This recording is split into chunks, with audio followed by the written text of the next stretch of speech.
Rebecca Chen was clearing table 6 at Oceanside Café when she heard store owner Frank Morrison telling the young veteran that his service dog wasn't welcome in her restaurant. The 28-year-old manager had worked at the beachfront establishment for 3 years, building a reputation for excellent customer service and fair treatment of both staff and patrons, but she'd never faced a moment that would test everything she believed about right and wrong. Staff Sergeant David "Doc" Martinez sat quietly at corner table 12 with his golden retriever service dog, Zeus, both of them trying to enjoy a peaceful lunch after what was clearly a difficult morning at the nearby VA Medical Center, when Morrison decided that having a mangy mutt in his upscale cafe was bad for business and demanded the combat medic remove his PTSD support animal immediately. What Morrison didn't know, couldn't have anticipated, was that Rebecca's younger brother had served with the 1st Marine Division in Iraq, that she understood exactly what service dogs meant to combat veterans, and most importantly, that her decision to stand up for a stranger's dignity would set in motion events that would change everything about this quiet Tuesday afternoon. "Mr. Morrison, that's a certified service dog," Rebecca said, walking over to the table where her boss was loudly berating the veteran. "He has every legal right to be here under federal ADA guidelines." Morrison turned toward his assistant manager with the kind of irritated expression that wealthy restaurant owners reserve for employees who dare to question their authority in front of paying customers. "Rebecca, I don't care what kind of paperwork he's got. Dogs belong outside, not in a restaurant where people are trying to eat. This is a high-end establishment, and I won't have it turned into some charity case soup kitchen." Rebecca looked at Staff Sergeant Martinez, noting the way his hands trembled slightly as he tried to calm Zeus, who was responding to his handler's elevated stress levels with the kind of alert attention that indicated professional medical training. The veteran's discharge papers and service dog certification were spread across the table, ignored by Morrison but clearly legitimate to anyone who bothered to examine them. "Sir, this gentleman is a disabled veteran with a documented medical need for his service animal. Refusing to serve him is a federal crime. Rebecca, you're out of line. This is my business, and I decide who gets served and who doesn't." Morrison's voice was getting louder, drawing attention from other diners who were beginning to notice the confrontation unfolding near the kitchen entrance.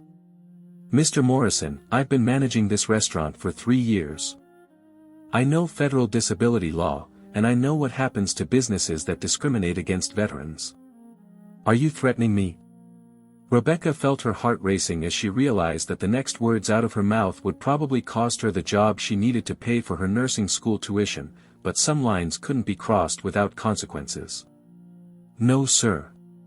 I'm informing you that if you force this veteran to leave because of his service dog, I'll be filing a complaint with the Equal Employment Opportunity Commission and the Department of Justice." Morrison's face flushed red with anger and embarrassment as he realized that his assistant manager was challenging his authority in front of a restaurant full of witnesses. "Rebecca, you're fired. Clean out your office and get out of my restaurant." The first twist came when Rebecca, instead of backing down or trying to save her job, made a decision that would transform a simple workplace dispute into something much larger. "Mr. Morrison, I understand that you're terminating my employment. But before I leave, I want to make something very clear to everyone in this restaurant."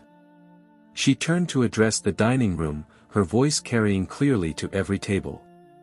"Ladies and gentlemen, my name is Rebecca Chen, and I've been the manager of this restaurant for 3 years. I'm being fired because I refuse to allow the owner to discriminate against a disabled veteran and his service dog." The restaurant went completely quiet as 30 diners turned their attention to a confrontation that had suddenly become very public. "Staff Sergeant Martinez served our country as a combat medic in Afghanistan. His service dog Zeus is trained to detect PTSD episodes and provide medical assistance. Mr. Morrison wants to throw them out because he thinks a veteran's medical needs are bad for business." Morrison was frantically gesturing for Rebecca to stop talking, but she was beyond caring about his comfort or reputation. "I want everyone here to understand what kind of establishment this is. It's the kind of place that honors profits over people, image over integrity, and business reputation over basic human decency." She pulled off her manager's name tag and set it on the nearest table. "I'm proud to lose my job standing up for someone who sacrificed for our freedom. I just hope the rest of you remember this when you decide where to spend your money." Rebecca walked over to Staff Sergeant Martinez's table and extended her hand. "Sir, thank you for your service. I'm sorry you were treated this way." Martinez looked up with surprise and gratitude, clearly moved by someone willing to sacrifice for a stranger's dignity. "Ma'am, you didn't have to do that. I could have just left." "Staff Sergeant, my brother served with the Marines in Iraq. I know what service means, and I know what you've sacrificed. Nobody should have to leave a restaurant because they need medical assistance." The second twist came when Rebecca pulled out her phone and began recording a video that would change the trajectory of everyone's afternoon. "My name is Rebecca Chen. I was just fired from Oceanside Café for defending a veteran's right to have his service dog in the restaurant. This is Staff Sergeant Martinez, a combat medic who served in Afghanistan, and this is Zeus, his PTSD service dog." She turned the camera toward Morrison, who was standing frozen near the kitchen entrance. "This is Frank Morrison, the owner, who decided that discriminating against disabled veterans was good business practice." Morrison finally found his voice. "Rebecca, you can't record in my restaurant. I'm calling the police." "Sir, this is a public accommodation, and I have every right to document disability discrimination. But please, call the police. I'd love to have this on an official record." Rebecca's video was being live-streamed to her social media accounts, where her nursing school classmates, local veterans organizations, and community members were watching a young woman take a public stand for military values. The third twist came 20 minutes later when Rebecca was packing her personal belongings from the manager's office and her phone started buzzing with incoming calls from numbers she didn't recognize. The first call was from Jennifer Walsh, director of the local Veterans of Foreign Wars chapter. "Rebecca, my name is Jennifer Walsh. I just saw your video about what happened at the cafe. Is there anything the VFW can do to support you?" The second call was from Dr. Patricia Williams, a retired Navy psychiatrist who specialized in PTSD treatment. "Ms. Chen, I work with service dog training programs. What you did today took courage, and I want you to know that the veteran community appreciates your sacrifice." The third call changed everything. "Ms. Chen, this is Colonel James Rodriguez, commanding officer of Camp Pendleton Marine Corps Base. I'd like to speak with you about what happened today." Rebecca felt her heart skip a beat. She'd expected community support, maybe some local news coverage, but she hadn't anticipated attention from active duty military leadership. "Colonel Rodriguez, I just did what I thought was right. Ms. Chen, what you did was defend the honor and dignity of a Marine veteran when nobody else would. That matters to us. Would you be available to meet this afternoon?" "Sir, I'd be honored, but I'm not sure where." "We'll come to you. Is the cafe still open?" Rebecca looked out the office window at the dining room, where Morrison was trying to restore normal business operations while fielding increasingly hostile questions from customers who'd witnessed the confrontation. "Yes sir, but I don't work here anymore." "Ms. Chen, you'll always have work available to people who understand what service means. We'll be there in 1 hour." The fourth twist came exactly 58 minutes later when a convoy of military vehicles pulled into the Oceanside Café parking lot, followed by news vans from 3 local television stations who'd been monitoring social media for breaking stories. Colonel Rodriguez stepped out of the lead vehicle wearing his dress blue uniform, followed by a dozen Marines in dress blues and combat veterans from various local organizations. They moved with the kind of coordinated precision that draws attention and commands respect. Rebecca was standing in the parking lot, having been asked to leave the premises by Morrison, when Colonel Rodriguez approached her with genuine respect. "Ms. Chen, I'm Colonel Rodriguez. Thank you for standing up for one of our veterans." "Colonel, I just did what anyone should do." "Actually, ma'am, you did what most people won't do. You sacrificed your own interests to defend someone else's dignity. That's the definition of courage." Morrison emerged from the cafe, clearly nervous about the military presence and media attention that was transforming his quiet restaurant into the center of a public relations crisis. "Excuse me, officers, but this is private property. I'm going to have to ask you to leave." Colonel Rodriguez turned toward Morrison with the kind of focused attention that makes civilians reconsider their life choices. "Mr. Morrison, I'm Colonel Rodriguez, commanding officer of Camp Pendleton. I'm here to discuss your treatment of disabled veterans and the employees who defend them. This is a private matter between me and my former employee. Actually, sir, when you discriminate against disabled veterans, it becomes a matter of federal concern. When you fire employees for enforcing disability rights, it becomes a matter of community concern." The fifth and final twist came when Staff Sergeant Martinez, who'd been sitting quietly in his car with Zeus, approached the group and asked to speak with Colonel Rodriguez. "Sir, I want you to know that Ms. Chin didn't just defend my rights. She sacrificed her livelihood to stand up for a principle. That's the kind of courage we try to teach Marines." Colonel Rodriguez nodded with understanding. "Staff Sergeant, what do you think would be appropriate recognition for someone who demonstrated that kind of moral courage?" Martinez looked at Rebecca, then at the assembled Marines and veterans, then at the news cameras that were recording everything. "Sir, I think she deserves to know that her sacrifice matters. That standing up for veterans has consequences beyond just losing a job." Colonel Rodriguez smiled and turned back to Rebecca with an expression that suggested he'd been planning this moment since their phone conversation. "Ms. Chen, I've been authorized by the Commandant of the Marine Corps to offer you a position as civilian liaison for veteran services at Camp Pendleton. The job includes full benefits, tuition assistance for your nursing degree, and the opportunity to help veterans transition to civilian life."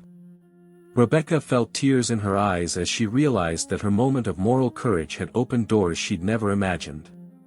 "Colonel, I don't know what to say." "Say yes. We need people who understand that defending others is more important than protecting yourself." Morrison, who'd been watching the entire exchange with growing horror, finally understood that his decision to fire Rebecca had created a public relations disaster that would affect his business for years to come. "Rebecca, perhaps we can discuss this. I may have acted hastily." "Mr. Morrison," Colonel Rodriguez interrupted, "Ms. Chen no longer works for you. She works for the United States Marine Corps now."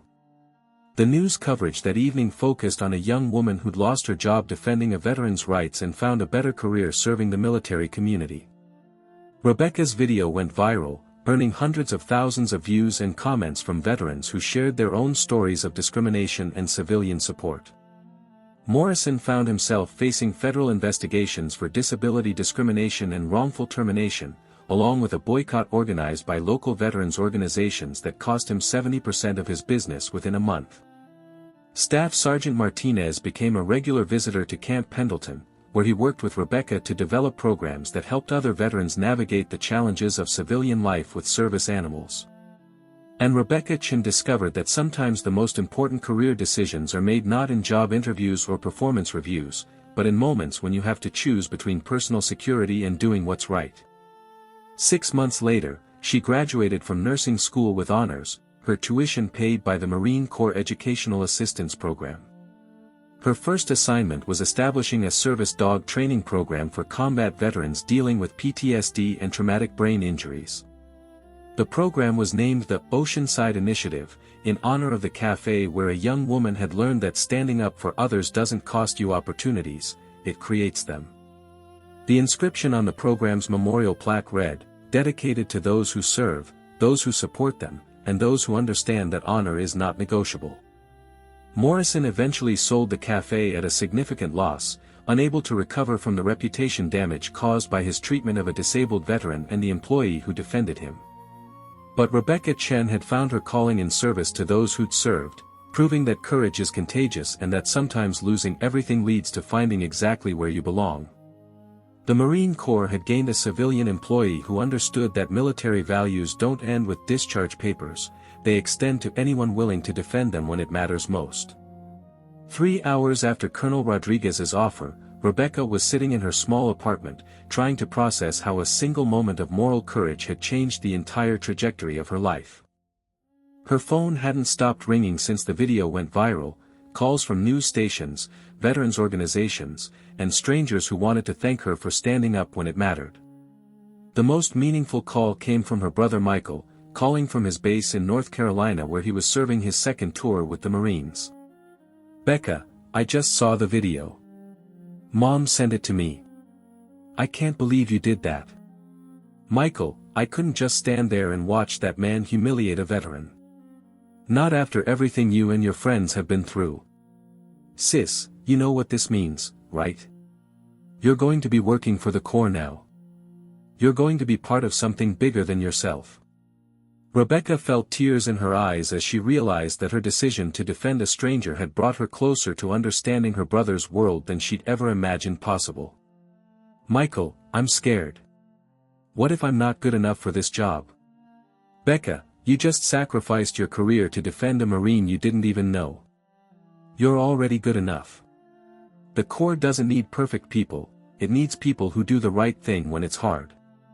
That evening, Rebecca drove to the VA Medical Center where Staff Sergeant Martinez was receiving outpatient treatment for his PTSD.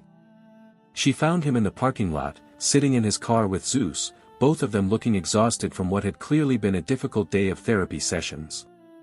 "Staff Sergeant Martinez. I'm Rebecca Chen, from the café today." Martinez looked up with surprise and immediate recognition. "Ms. Chen, what are you doing here? I wanted to check on you. Make sure you were okay after what happened today." Martinez smiled for the first time since she'd met him. "Ma'am, I should be asking you that question. You're the one who lost her job because of me. I lost a job defending you. There's a difference." They talked for 20 minutes about service, sacrifice, and the challenges that veterans face when they return to a civilian world that doesn't always understand what they've been through.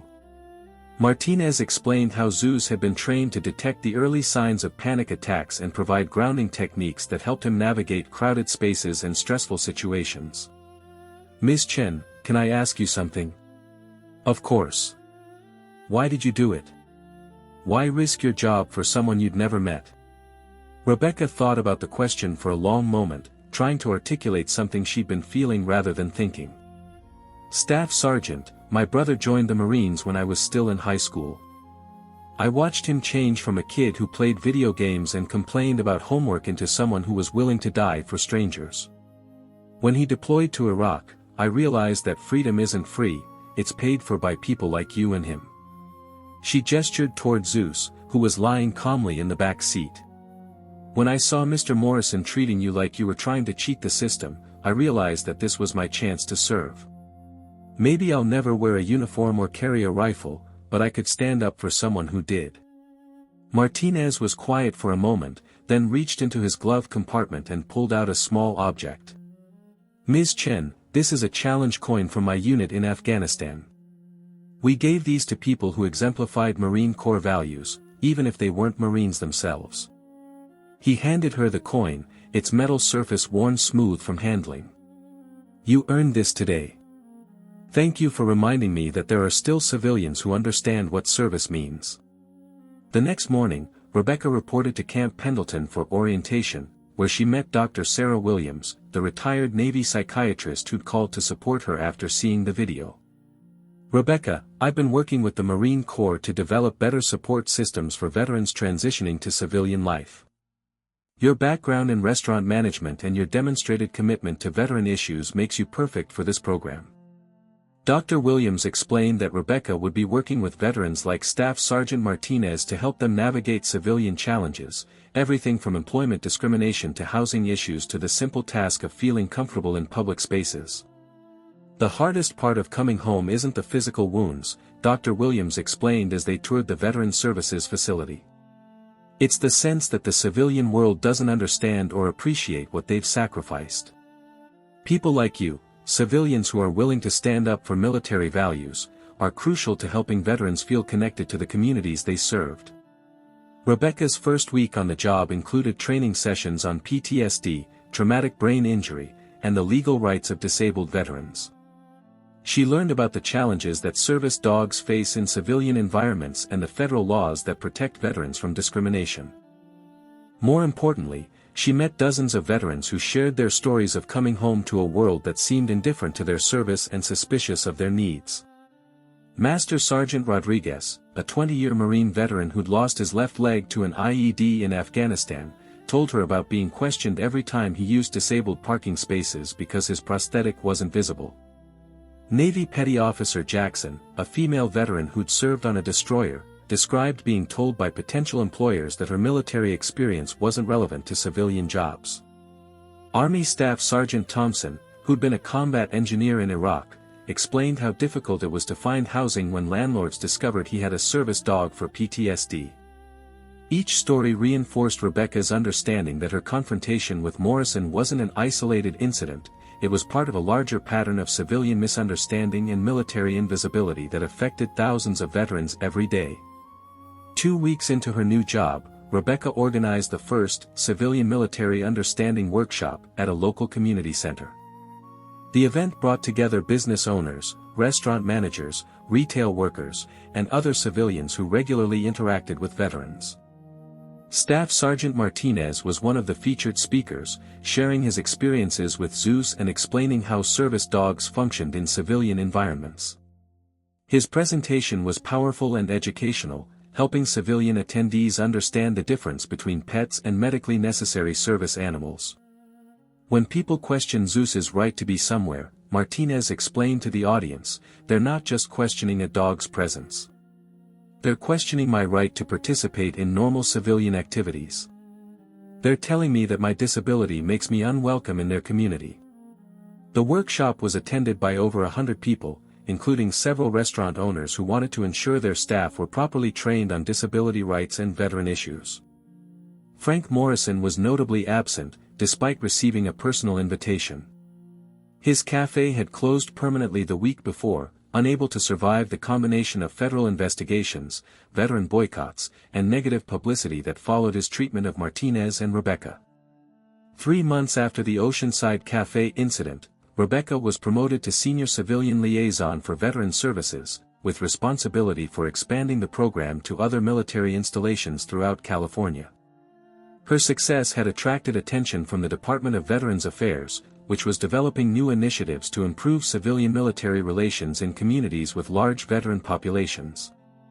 Rebecca, Colonel Rodriguez said during her promotion ceremony, "What you started with a single act of courage has grown into something that will help thousands of veterans. You've proven that standing up for what's right doesn't just change individual lives, it changes entire communities." The promotion came with additional responsibilities, including oversight of a new program that trains service dogs specifically for veterans with PTSD and traumatic brain injuries. The program was partially funded by donations from civilians who'd been inspired by Rebecca's story and wanted to support veteran needs. Staff Sergeant Martinez had become one of the program's most effective advocates, working with newly discharged veterans to help them understand their rights and navigate civilian challenges. His partnership with Zeus had become a model for other veteran service dog teams, demonstrating the independence and confidence that proper training could provide. Ms. Chen, Martinez said during a program graduation ceremony where 12 veterans received their newly trained service dogs, "You changed my life that day at the cafe. Not just because you defended my rights, but because you showed me that there are civilians who genuinely care about what we've been through."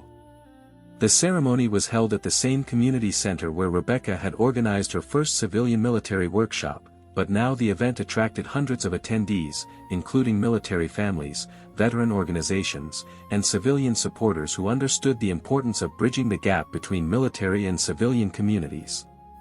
Rebecca's nursing degree, completed with Marine Corps tuition assistance, had prepared her for additional responsibilities in veteran healthcare advocacy. She'd become a certified counselor specializing in civilian reintegration therapy, helping veterans develop the confidence and skills needed to succeed in post-military careers. The work was challenging but deeply rewarding, combining her natural empathy with professional training and personal experience that helped her connect with veterans who'd lost faith in civilian understanding. "The hardest part about coming home," one veteran told her during a counseling session, "isn't the nightmares or the pain. It's feeling like the people you protected don't really care about what you sacrificed for them." Rebecca understood that feeling, having witnessed firsthand how easily civilians could dismiss or minimize veteran needs. But she'd also seen how much difference it made when civilians took the time to understand military culture and demonstrate genuine appreciation for military service. Her story had become part of Marine Corps leadership training, used as an example of how civilian allies could support military values and veteran welfare. The video of her confrontation with Morrison was shown to new recruits as an illustration of the kind of civilian support that made military service meaningful.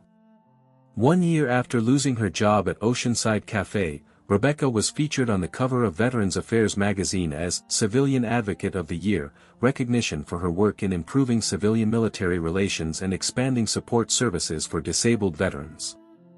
The article included interviews with dozens of veterans who'd been helped by programs Rebecca had developed, including several who credited her advocacy with saving their lives during difficult transitions to civilian careers. Staff Sergeant Martinez, who became one of Rebecca's closest friends and professional colleagues, was quoted extensively in the article. "Rebecca didn't just defend my right to have Zeus in that restaurant. She defended the principle that veterans deserve respect and accommodation for the sacrifices they've made. That principle has helped hundreds of veterans feel welcomed in their own communities." The magazine cover showed Rebecca and Martinez working together at a veteran services facility, with Zeus lying calmly beside them, representing the successful partnership between civilian advocates and military veterans that had grown from a single moment of moral courage. Morrison's former cafe had been purchased by a veteran-owned business that specialized in hiring former military personnel and accommodating disabled customers. The new establishment, called Service First Café, had become a gathering place for local veterans and their families, proving that businesses could thrive by embracing military values rather than rejecting them. Rebecca often ate lunch there with colleagues from the base, enjoying the irony that her confrontation with discrimination had led to the creation of a business specifically designed to honor and serve veterans. The challenge coin that Martinez had given her sat on her desk at Camp Pendleton, a daily reminder that courage is contagious and that standing up for others often reveals the path to your true calling. What had started as a spontaneous decision to defend a stranger had evolved into a career dedicated to serving those who'd served others, proving that sometimes the most important moments in life happen when you choose principle over personal security.